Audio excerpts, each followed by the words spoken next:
దేవుడు మీ ఇంటికి పంపించినటువంటి సహాయం పట్టుకోండి సార్, పట్టుకోండి, మీరు పట్టుకోండి, తర్వాత చెప్తాను చేతికి. దేవుడు మీ ఇంటికి పంపించినటువంటి సహాయం మీరెవరో మాకు తెలియదు.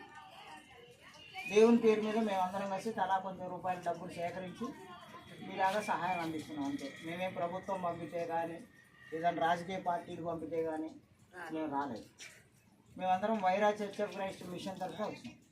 వైరా నుంచి అట్లే తల్లాడి నుంచి ఇంకా వివిధ ప్రదేశాల గొల్లగూడ నుంచి ఇలా అందరం కలిసి మేము తలా కొన్ని రూపాయలు వేసుకొని ఇంకా మేము అందరి దగ్గర అడుక్కొని మీకోసం చేయడానికి వచ్చాం.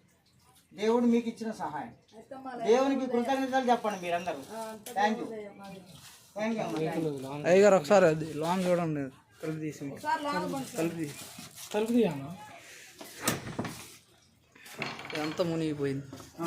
ఒకసారి నువ్వు వాయిస్ చెయ్యి, నువ్వు చెయ్యి.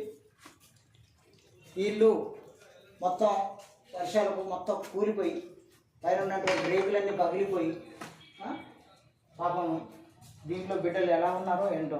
ఈ వారం రోజులు 10 రోజులు ఇట్రాసిపోయా. ఒకసారి ఇటు ఇల్లు చూడు, ఒకసారి ఇల్లు ఫ్యాన్ చూడు, ఒకసారి అంత వరదకి మొత్తం వరదకి మొత్తం ఇదంతా క్లీన్ చేసుకున్నారు. ఇంకా క్లీన్ చేసుకుంటేనే ఎలా ఉంది, ఇది క్లీన్ చేసుకోకుండా ఇంకా చాలా ఎలా ఉంటుందో.